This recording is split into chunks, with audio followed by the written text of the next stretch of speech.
අයිබෝවන් ආදරණීය දුවේ පුතේ අදත් අපි තවත් ලස්සන රචනාවක් ලියන්න හුරු පුරුදු වෙමු.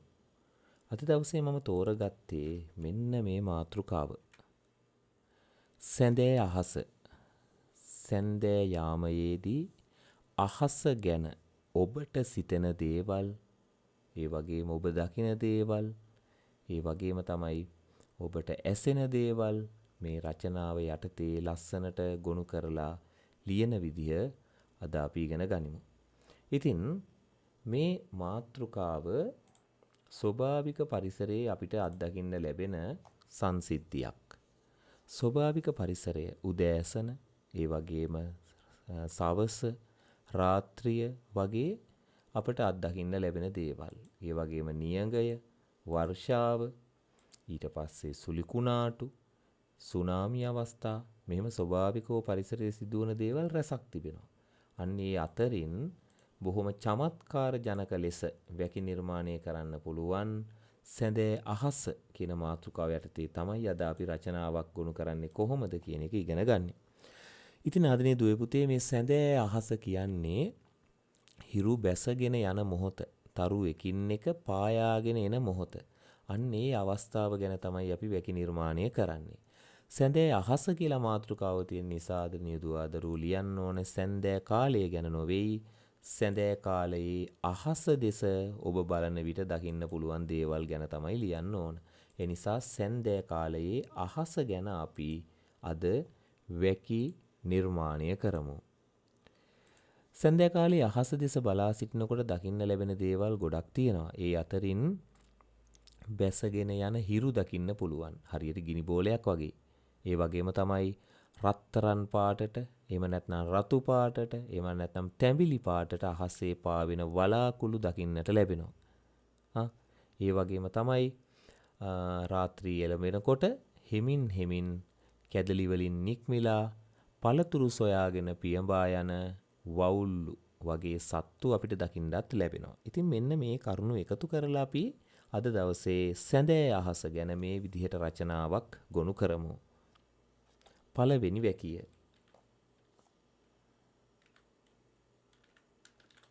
රන් පාට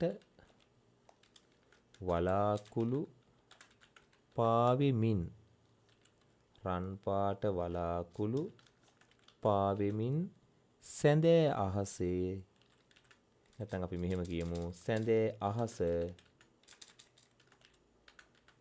අසිරිමත් කරයි. රන් පාට වලාකුළු පාවෙමින්, මේ දැන් වලාකුළු පාවෙනවා. ඒ පාවෙන ගමන්ම සැඳෑ අහස අසිරිමත් කරනවා, සුන්දර කරනවා, ලස්සන කරනවා. රන් පාට වලාකුළු නැත්නම් ඔබට යොදන්න පුළුවන් රතු පාට කියලාත්. එහෙම නැත්නම් තැඹිලි පාට කියලා යොදන්නත් පුළුවන්, ප්‍රශ්නයක් නැහැ. ඔබේ නිර්මාණශීලී බව මත මේ වැකිය තව නිර්මාණශීලීව ගොඩනගන්න පුළුවන්. රන් පාට වලාකුළු පාවෙමින් අහස අසිරිමත් කරයි. දැන් මෙතන තියෙන ක්‍රියාපදයේ බැලුවොත් එහෙම අසිරිමත් කරනවා. මොකද්ද කරන්නේ? අසිරිමත් කරනවා. කවුද අසිරිමත් කරන්නේ? වලාකුළු. මුල තියෙනවා ලස්සනට යොදපු නාම විශේෂණ පදයක්. ඒ තමයි රන් පාට වලාකුළු. නාම විශේෂණ පදයක් තියෙනවා රන් පාට වලාකුළු. පාවෙමින් සැඳෑ අහස අසිරිමත් කරයි. දැම්මම මේ රචනා වැකියේ තියෙන ලස්සන වචන ටික, ඒ වගේම උක්ත ආඛ්‍යාත ටික මතක තියාගන්න. ආඛ්‍යාතය අසිරිමත් කරයි, ඊට අදාළ වෙන උක්තය වලාකුළු. දෙවනි වැකිය. අපි ඒක ලියන්නේ උපමාවකුත් යොදා ගනිමින්. ගිනි බෝලයක් වැනි හිරු. ගිනි බෝලයක් වැනි හිරු සිය රැස් හකුලා ගනිමින්, හකුලා ගනිමින් බැසයයි. ගිනි බෝලයක් වැනි හිරු. කවුද? ගිනි බෝලයක් වැනි හිරු. මේ බලන්නකො, මේක ලස්සන උපමාවක්. ගිනි බෝලයක් වැනි හිරු.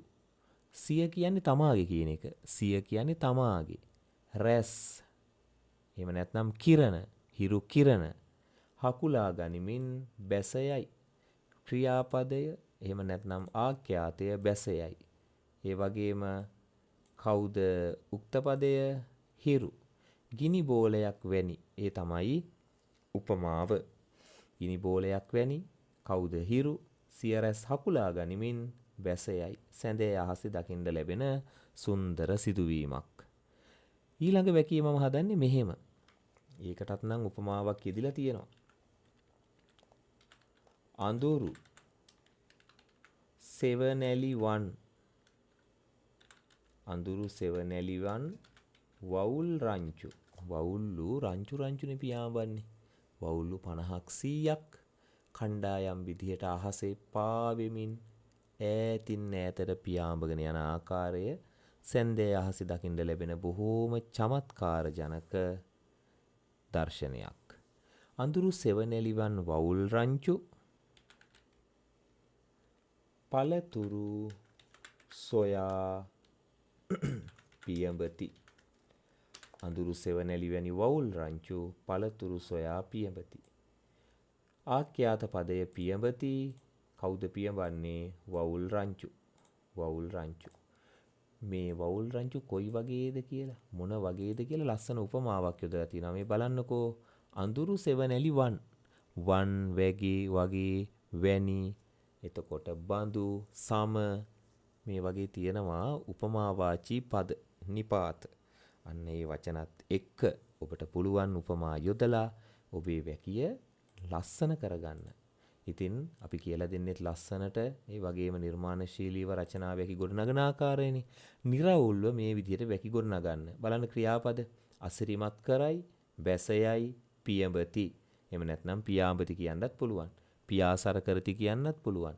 පියඹා යති කියන්නත් පුළුවන්. ඉතින් අද නියදුවේ පුතේ මේ විදිහටම තවත් ලස්සනට රචනා ලියන්න ඉගෙන ගන්න. ස්මාර්ට් ප්‍රයිමරි YouTube channel එක subscribe කරන්න. ඒ වගේම ඔබේ යහළු ජෙහෙලියන්ටත් මේ රචනා ඉගෙන ගන්න. ඔවුන් වෙත මේ වීඩියෝ එක share කරන්න කියලත් ඔබට මතක් කරනවා. සියලුම දුවා දරුවන්ට ජයග්‍රාහී දවසක් වේවා. ආයුබෝවන්.